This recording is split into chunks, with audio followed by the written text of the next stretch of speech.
I'd like to introduce a gentleman who is president of a local company and the co-owner of, or the co-winner of this year's International Business Award at the Business Excellence Celebration earlier this year.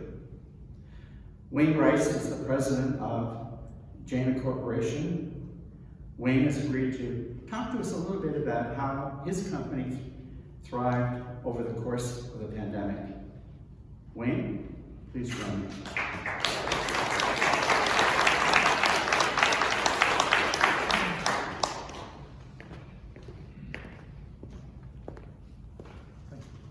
Thank you. All right. Let's take this off. First of all, thank you. I'm honored. I think honor is just doesn't express how I feel that I was asked to come here. So it really, in front of all of you, and talk about my business. It's kind of cool for me, and I appreciate it. Also, for the honor of getting nominated and awarded, shared the award for best or whatever we had. It was best international business or something. It's really cool. We tend to be at Jana a bit of a hidden champion. That's our strategy. We don't really get out and talk a lot about ourselves. And we've been 22 years in Aurora. Our 1.0 version, we ran an engineering laboratory just down the road on this side at 280, grew to the largest in the world, and then we sold that about 7 years ago and started Jana 2.0, and that's our current incarnation, which is a company that really helps pipeline companies, gas pipeline companies in particular, manage the risk in their pipelines. We do that through software and algorithms and a whole lot of crazy math. But really we enable them to answer the question, where do I put the next dollar to reduce the most risk? And it's kind of a cool thing because 22 years ago we founded the company, Dr. Ken Olson and myself, with a mission of better pipelines for a better world. And I could talk about that for an hour more. But we do try and make a difference, and it does wake me up in the morning, and the whole crew of us, we're a bunch of true believers, and there is nothing worse than true believers. But we're making a difference, and it's kind of cool. I was daunted by the concept of the title, Thriving Through the Pandemic. Who has thrived in this pandemic, really? It's been stressful, it's been difficult on our people, it's been difficult on our family. We've had loss to COVID in our family, and quite recently, it's been a bitch. So thriving in the pandemic wasn't, I didn't choose the title, I can tell you that, but we've done well as a business. And it's been difficult. So the good news, our revenue taking to our fiscal year end, our revenue through COVID, if you want to go from the beginning to now, to our fiscal year end, is increased, it's going to be at least 240%. Our people, 330%. And we're growing at a breakneck pace. We're just lucky. It's been a good run. So the business has been okay. But it wasn't. The first 6 months, we nearly went bankrupt. All our clients disappeared. We deal with the big gas companies. And they sent all their people home with no preparation. They said, just get home. And then we lost contact for about 6 months. 3 months solid. So we couldn't invoice. Well, we could invoice. We weren't getting paid. It was a scary, scary time. So yes, we've done this, great. But I'm still marked from the first 6 months of this mess. I was working personally 7 days a week through early March to into July, when I pretty much just said, okay, we're good. And I went away for a week. It's like, wow. And only worked half the time. So, thriving is interesting. By the way, I'm not complaining. You've all been through it too. That's why I'm so honored to be in front of you. I mean, you guys have been up here telling me, and just as easily, right? So, having taken this honor very seriously, I did sit down and say, what are the top 10 things we did that really did work? Because in the business, things worked, right? So let me share it with you. For what it's worth, these are my top 10, like for those that remember David Letterman. Be a geek. All right, so I'm a bit of a geek. I'm a mechanical engineer out of McGill. I was going to tell you about, because I'm from Montreal, just on Monday, I think it was, Montreal beating the Leafs, it felt like we were in the playoffs. But I figured that wouldn't endear myself to anyone.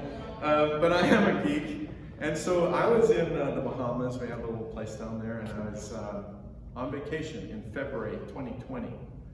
We were there for about 3 weeks, and I had nothing to do, so I started modeling this thing over in China, and then as I was over there in Italy. And I created a little mathematical model, because that's what we do.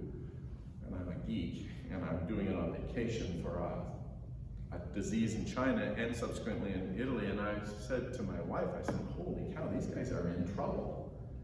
And then those guys over there, because I'm not a biologist, they didn't realize these things can actually travel. So then I started looking at it, and I started looking up the Spanish flu, and my numbers were showing like ridiculous, pretty much what we're experiencing, except I didn't have any mitigations like a vaccine. Thank God we have a vaccine. So anyway, I realized early there was something to this, okay? So that was one. 2, avoid denial, because I went directly into denial. These numbers could not be right. So we go through 3 weeks, February, first few days of March, we're off on a strategy session. All my executive, 2 days up in blue, we're together nonstop, 48 hours. Maybe a couple of jokes over lunch about this COVID thing, right? And I'm driving home, and I'm getting this sick feeling in my stomach. And this is where my denial and reality are being, I just felt like I'd been lying for 2 days to myself, to my company, to my executive. And on the drive home from Blue, I live in Schaumburg, and I picked up the phone and I called my strategy VP and said, okay, I know we've just been talking for 2 days about all that, forget it. Literally, this is what I said, forget the last 2 days. We're going home, get the company ready. Like, we had been together for 2 days talking strategy in pure denial, and that's when we decided. So that was what got us to the third point, be first. We were going home, March 3rd. We knew it. I was way ahead. I'm still feeling the tingles of that time when I'm talking about it. Holy cow. It was not an easy decision. What? You're insane, Wayne. No, we're doing it. Get us ready. So because we were first, we were able to get our people prepared. We had team meetings, like all hands meetings, started talking about what this meant. And it was going to be a long time, 8 to 12 weeks, be ready. And I thought to myself, it's going to be 3 to 4 weeks. Were you telling me 8 to 12 weeks, Stockdale Paradox, we're the kings? I knew nothing, except that we needed to go home. So we were able to prepare people, we were able to get all the equipment, we were able to stress test everything. We sent people home for a stress test, brought them back, what worked, what didn't, let's try this, let's try that. So because I was a geek, we finally avoided denial, we were first. That was lucky. It was really lucky for us. 4, item 4, and we already had this, but it carried in, and we doubled down. Strong culture. We have a stupid strong culture. We have 22 years ago, I started the company with Dr. Oliphant. Before we hired someone, we were working stupid hours for months. We wrote out our values before we hired anyone. And it's driven a culture. It's a weird culture, but it's a good one. It's us. And that really carried us a long way through this. There's a lot of trust, a lot of the weirdness carried in, which kept it fun. But then we really, really doubled down, and we really started putting in time into our culture. I wrote a note home to every single one of our employees, 5 a week for the first whatever weeks it was, 10 weeks or so. 5 a week, personal letter home, thanking them, find out something they did through their manager, and I wrote home acknowledging it. That was just one of the myriad of things that all our leadership did. Strong culture, and the culture has paid off in spades for us. And then we've brought on 3 times that number, and we've had them inculcate them into our culture, and our people have enabled that. So that's really paid off. Item 5, communication, transparency and excessive. I had a manager tell me, I used to work for DuPont, and he said, you know, by the time you've said it so many times, and you can't stand hearing yourself say it anymore, maybe then you're finally gonna start to get the message across. And I took that and I quintupled it during COVID. We communicated, we did things like our open business review. We used to have this anyway. Once a month, we'd all get together. It's called open business review. We just talk about the business. People would talk about what they're doing, talk about personal stuff. Well, we moved that to weekly. For an hour, once a week, all hands. And I write a Jana weekly update, which is a one-page, whatever's on my mind, usually pretty ridiculous. I used to target about 60% of the Fridays. I've done that every single week now for the last 19 months. And man, it's hard to think about something to write about. Good thing I talk a lot, you know, I just do it on paper now. I'll take that up. So communication, transparent and too much, and you never can really do too much. Item 6, flexibility. Be agile. Try things, and when they don't work, abandon them and move on. When they do work, double down and do more. Just flexible, and don't be afraid to make mistakes. Be honest in your communication about the things that didn't work, right? One of the things, though, we did try, which is kind of connected to all this, which I should have mentioned, is we required a cameras on. Like, that wasn't negotiable. Cameras on, right from the get-go. And what's interesting, this is a side note, I'm checking my time here. Okay. As a side note, we 6, 7, 8, 9 weeks in, we said, okay, we're gonna go, everyone's tired of the Zoom, we'll go cameras off for a week. Just for a week. By Tuesday, people were saying, screw this, and they're putting the cameras on. They weren't comfortable with it. It was really cool. Anyway, a whole lot of things I could talk about that we tried that didn't work, and we abandoned really fast. We didn't have to be right. What we had to do was just try stuff and listen and back and forth. It's number 7, empathy. So, high stress for everyone. I don't know if you happen to remember how stressful those first few months were, and it's still not great. People lost family. We have a lot of people from overseas. They couldn't get home. Their families were in places that were being inundated with COVID. It was a tough time. We had a lot of kids and dogs on our Zoom call, our meetings, and that was okay, right? We embraced that. I enjoyed that. But with empathy, it's really the golden rule, right? Do unto others as you'd have them do unto you, right? And the other thing that connects with that is assume first that we can trust our people. We just assumed. I said that right up front to my executive. We can trust our people. We're going to go in with that. We're always going to go in with that. And if we get burned, we get burned. And maybe now and then you get burned. Okay. That's the cost of doing business. But we trust our people. So we walk in with empathy. When someone's talking to us in a certain way, there's a reason. We're going to find out. We're going to engage.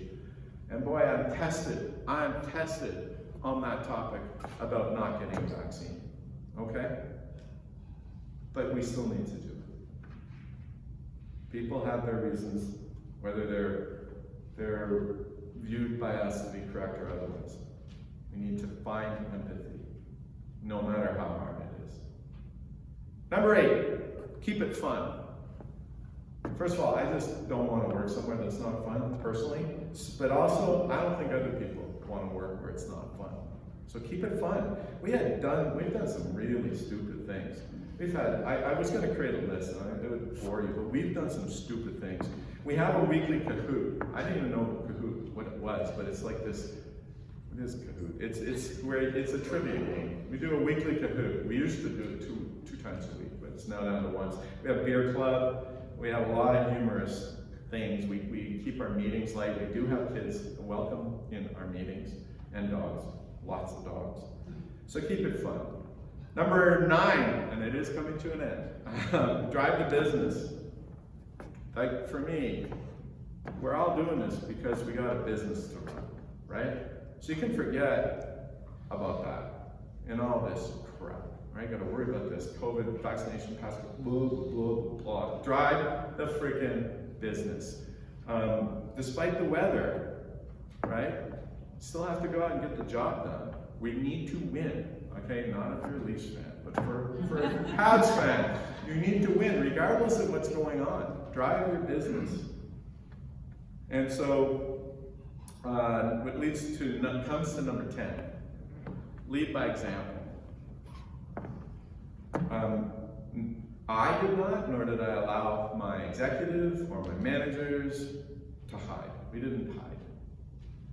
I also, which isn't my nature, but I did show vulnerability. And that actually was surprisingly, A, refreshing, and B, useful and successful with our people. It's not my way, but okay, fine, COVID, pandemic, fine. But we drove hard, I drove hard, I told you how hard I worked those first months, and I had my people working. We were under threat, we didn't have cash, it was scary. We had to have a whole new way of working. But I led, and my people who were leaders led. When you have to, you have to. So do it, it's your duty, right? And I'm telling you, I don't know how I'm gonna lead this, I don't know what we're gonna do, but I think there's an even bigger threat to us right now coming back, and how we're gonna manage that.